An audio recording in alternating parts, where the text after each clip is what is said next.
Assalamualaikum warahmatullahi wabarakatuh. Berjumpa lagi dengan saya Yuli Supodo dalam pelajaran ekonomi ya. Sebelum memulai pelajaran, kita berdoa dulu ya. Bismillahirrahmanirrahim. Semoga pertemuan hari ini berjalan dengan lancar ya. Amin. Amin ya rabbal alamin. Hari ini kita akan pelajari tentang indeks harga ya, dengan kompetensi dasar adalah menganalisa indeks harga dan inflasi serta menyajikan hasil analisa indeks harga dan inflasi. Ya, simak videonya ya guys sampai selesai. Ya, di sini saya akan membahas, karena keterbatasan waktu, saya akan membahas indeks harga dulu ya, sedangkan inflasi pada video saya yang berikutnya. Kita awali ya, pengertian indeks harga. Dalam kehidupan sehari-hari tentu kita tidak asing lagi dengan kata harga. Harga adalah sejumlah uang ya, alat tukar yang harus dibayarkan untuk kita membeli barang dan jasa. Harga juga dapat diartikan nilai dari sebuah barang ataupun jasa.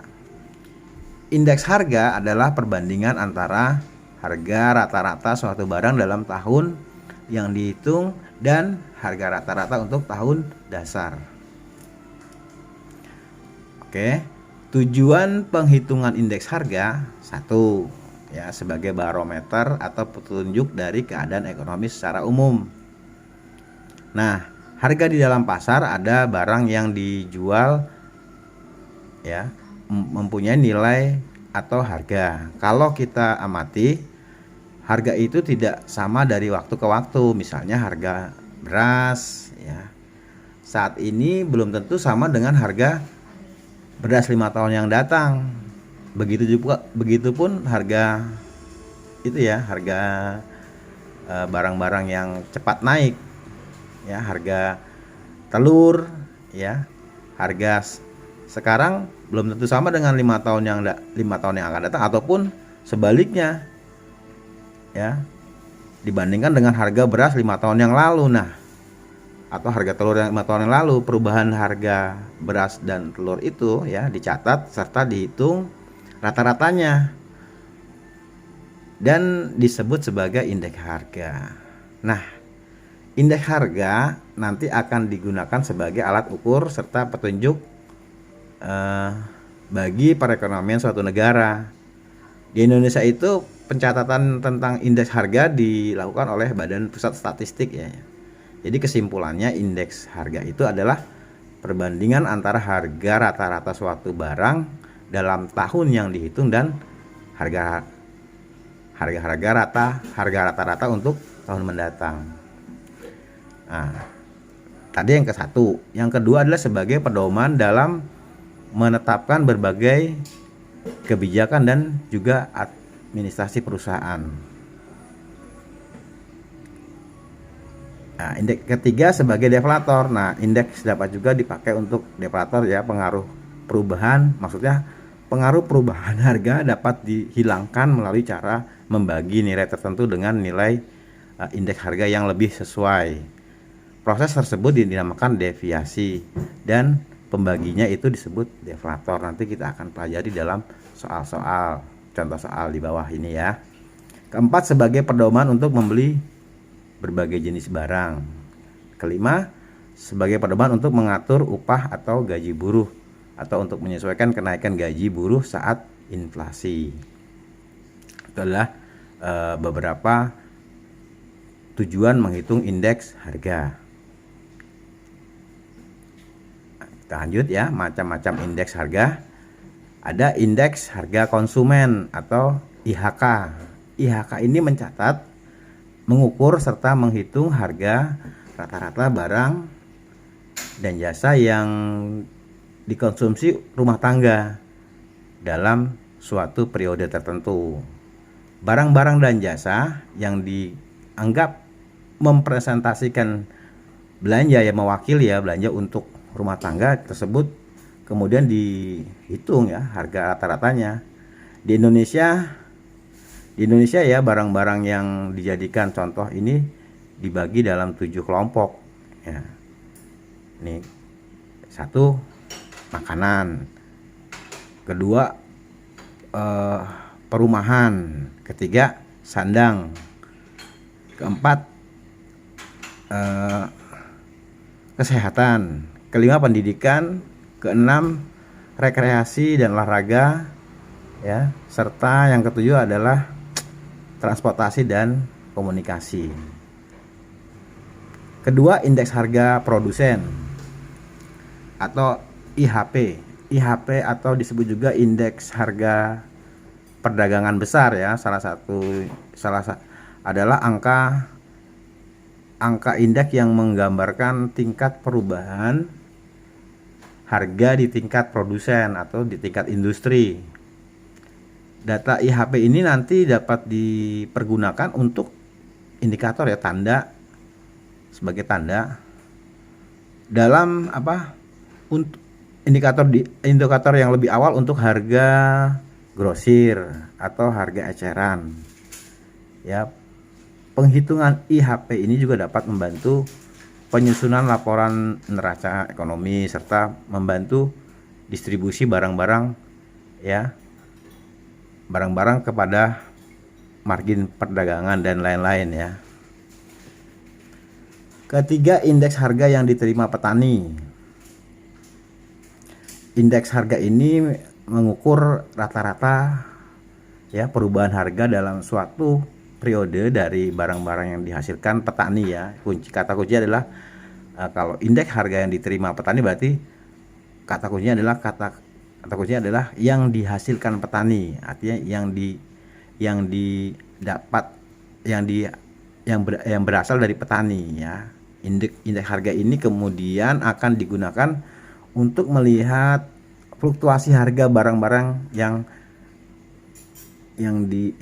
dihasilkan petani. Pemerintah juga dapat menggunakan indeks harga ini dalam perhitungan pendapatan di sektor pertanian. Keempat, indeks harga yang dibayar petani. Nah, kalau tadi yang ketiga indeks harga yang diterima petani, artinya kata kuncinya yang dihasilkan petani. Keempat, indeks harga yang dibayar petani. Nah, indeks harga ini mengukur rata-rata ya barang dan atau jasa yang dikonsumsi oleh petani ya. Ingat kata-katanya ya. Kata kuncinya adalah dikonsumsi atau digunakan petani. Nah, ini untuk harga yang dibayar petani.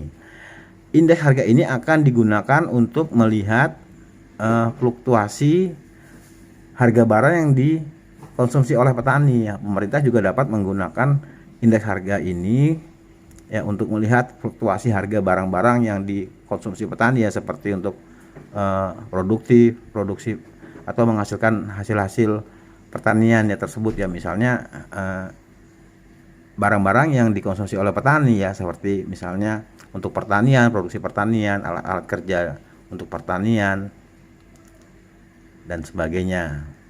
Jadi apa yang dikonsumsi atau dibutuhkan oleh petani atau digunakan petani ya, itu namanya indeks harga yang dibayar petani. Sedangkan petani kan membeli. Sedangkan kata kuncinya untuk indeks harga yang diterima petani itu kata kuncinya adalah yang dihasilkan petani. Setelah petani menghasilkan barang dijual, nah itu yang akan diterima petani. Kemudian yang kelima, indeks harga implisit. Nah, walaupun IHK dan IHP tadi dapat dijadikan sebagai alat ukur dalam perhitungan inflasi ya, ternyata penghitungan ini juga masih sangat terbatas. Hal ini karena IHK dan IHP itu hanya melingkupi beberapa jenis barang atau jasa saja ya, tidak dianggap mempresentasikan konsumsi untuk mendapatkan gambaran laju inflasi yang lebih akurat dan dapat digunakan IHP dan hal ini dapat mengukur perbandingan pertumbuhan ekonomi nominal dengan pertumbuhan ekonomi yang real ya. IHI ini ya, indeks harga implisit ya, kita gunakan IHI ya. Ini dapat mengukur perbandingan pertumbuhan ekonomi yang nominal dengan pertumbuhan ekonomi yang real. kita lanjut ya, peranan indeks harga dalam ekonomi. Nah, peranannya ya, boleh juga dikata manfaatnya ya. Peranan indeks harga dalam ekonomi satu, digunakan sebagai dasar dalam membuat kebijakan ekonomi seperti kebijakan fiskal dan moneter. Dua, digunakan sebagai dasar untuk menentukan kebijakan harga agar harga yang terjadi tidak merugikan konsumen maupun produsen. Yang ketiga, dapat digunakan ya, indeks harga ini dapat digunakan sebagai alat untuk mengukur tingkat kemajuan ekonomi. Keempat, sebagai alat untuk menyelidiki faktor-faktor yang mendorong atau yang menghambat kemajuan ekonomi. Kelima, digunakan pedagang untuk menentukan harga jual produk. Keenam, dapat digunakan sebagai dasar untuk menentukan jumlah persediaan. Ketujuh, harga indeks ya, terutama IHK ya, indeks harga konsumen, digunakan sebagai dasar penentuan jumlah gaji atau upah karyawan. Kedelapan, indeks harga, terutama indeks yang dibayar petani, mampu memberikan gambaran mengenai tingkat kemakmuran petani. Yang kesembilan, indeks harga, terutama indeks harga saham, bermanfaat sebagai dasar pertimbangan dalam kegiatan jual beli saham. Nah, metode penghitungan indeks harga. Kita lanjut ke metode penghitungan indeks harga ya. Ada dua, yaitu metode tidak tertimbang, artinya tidak pakai pertimbangan ya. Dia tidak ada penimbangnya. Yang kedua adalah metode tertimbang, yaitu metode tertimbang ini ada dua ya. Ada metode Less Payers dan metode Pasche ya. Nah, ini tertimbang karena ada penimbangnya ya. Nah, kalau metode tidak tertimbang tuh IA sama dengan jumlah PN dibagi jumlah PO dikali 100% ya. Artinya PN ini adalah harga pada tahun yang dicari, dengan PO ini harga pada tahun dasar ya. Jadi tidak ada penimbangnya. Sedangkan di metode tertimbang, di metode Less Payers, ini ada penimbangnya, yaitu QN dan QO. Nanti kita bahas soalnya dengan menggunakan metode penghitungan ini ya, metode penghitungan harga indeks. Nah, ini kita lanjut kepada contoh soal satu ya, supaya kita dapat menerapkan. Contoh soal ya, contoh soal nih. Kita lihat tabel di sini. Ada 4 item jenis barang ya. Ada gula, beras, telur, dan tepung ya. Pada tahun 2017 harganya untuk gula 10.000. Kemudian untuk beras 9.000, untuk telur 20.000, dan tepung 8.000 ya.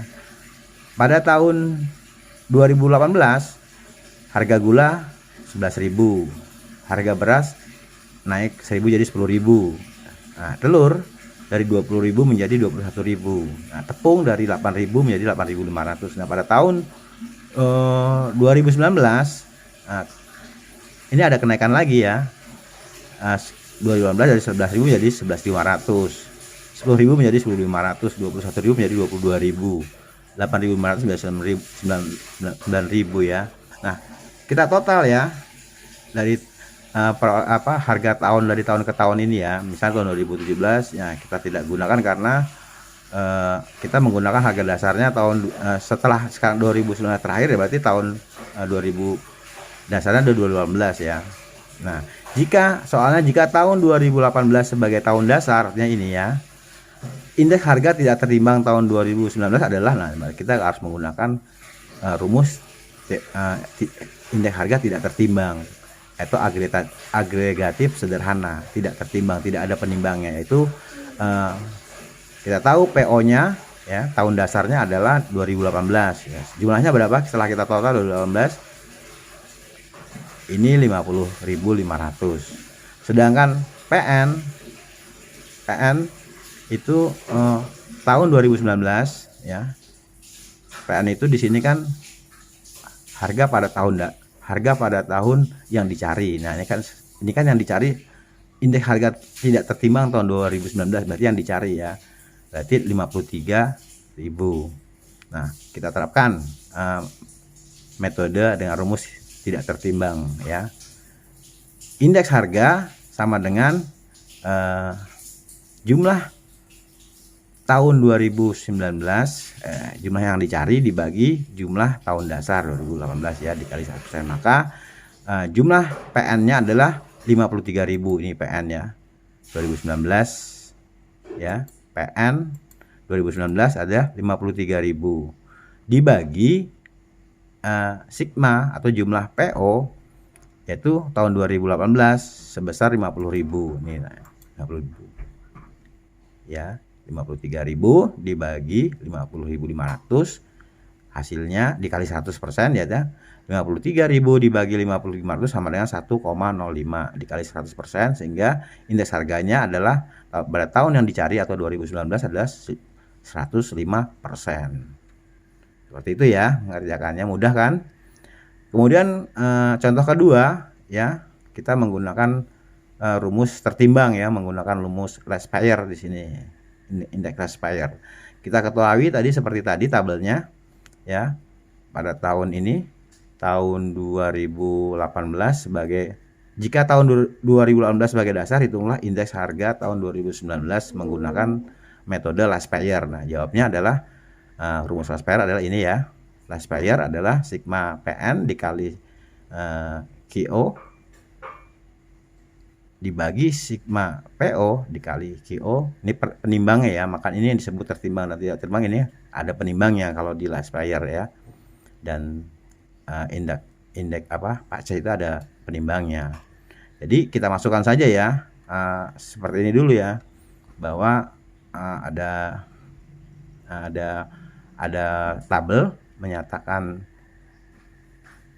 jenis barang gula, beras, telur, dan tepung pada PO ya, tahun dasar di 2018 itu jumlahnya setelah ditotal PO-nya PO0 ya adalah 50.500 ya tadi ya, PN-nya 53.000 ya, seperti total. Kemudian QO-nya penimbangnya adalah ini 10, 15, 20, 25 ya, sehingga jumlah 70. Dan QN ya, QN itu jumlah barang pada tahun yang dicari ya, sedangkan QO itu jumlah barang dasar.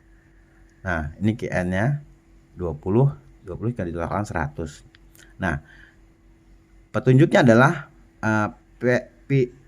PN dikali QO ya. PN ini 11.500 dikali QO, kita kalikan dulu 11.500 dikali 10, ini hasilnya ya. Setelah ketemu ini, kemudian kedua 10.500 dikali 15, ini 157.500. Kemudian PN ya, masih di rumus ini ya, PN kali QO. PN nya 22.000 kali QO 20 ya, 440. Kemudian 9.000 PN dikali QO, 9.000 dikali 25 sama dengan 225.000, sehingga dikali total jumlah PN kali QO nya adalah 937.500. Nah, kemudian di P0 PO dan dikali QO adalah ini, PO dikali QO. Nah, 11.000 kali 10.000 110.000. 10.000 dikali 15 150.000. 21.000 dikali 20 420 ya. 8.500 dikali 25 212.500, sehingga di total, kalau di total ya seluruhnya adalah 892.500. Nah, metode Laspeyres-nya adalah sigma PN dikali QO dibagi sigma PO dikali QO dikali 100%. Nah, ketemu ya, PN-nya adalah tadi PN-nya ini ya 937.500 dibagi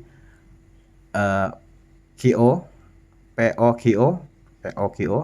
jumlahnya 892.500 ya. Ya dikali 100%.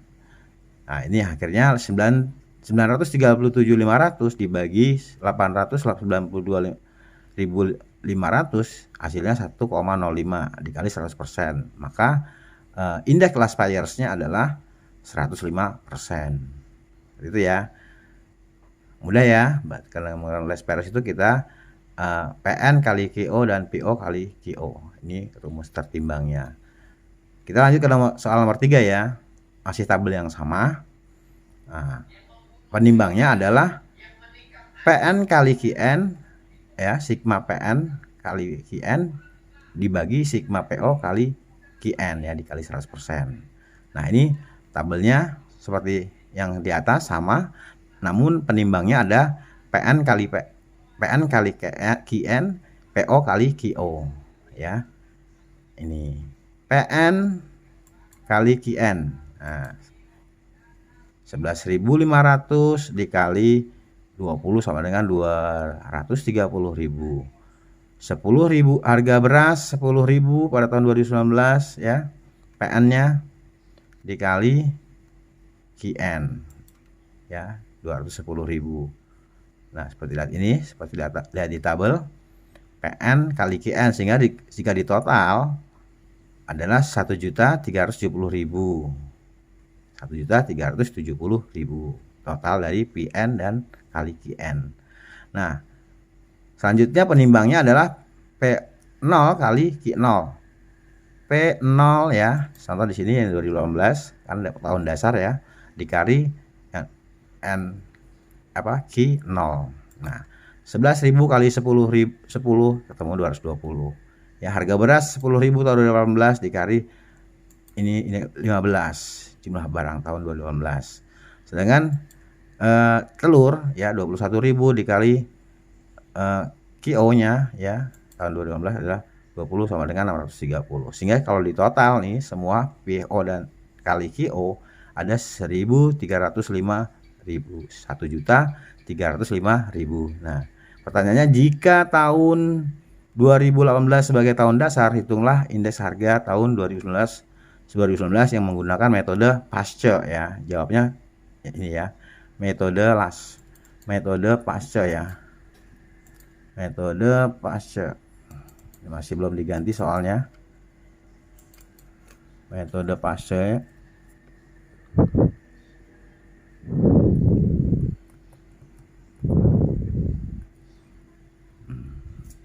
Oke, metode Pasce.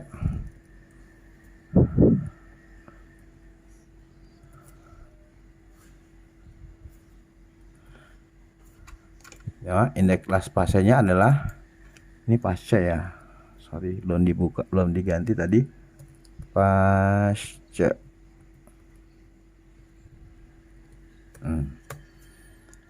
Oke, penimbangnya adalah PN kali QN, PO kali O ya. Nah, jumlah dari PN kali QN adalah 1.370.000 dibagi PO kali QN ya. PO kali QO. PO kali QO ini ya. Sorry, PO kali QO. Nah, jumlahnya adalah 1.305.000 ya, dibagi 100. 1.370.000 dibagi 1.305.000 jumlahnya adalah 1,05 dikali 100%. Jadi ya, indeks Pasce-nya adalah 100,05 dikali 100% adalah 105% ya. Demikian indeks harga yang bisa saya sampaikan. Terima kasih sudah menyimak video ini. Semoga bermanfaat. Jangan lupa ya, like, subscribe, dan komen ya. Billahi taufiq wal hidayah. Assalamualaikum warahmatullahi wabarakatuh.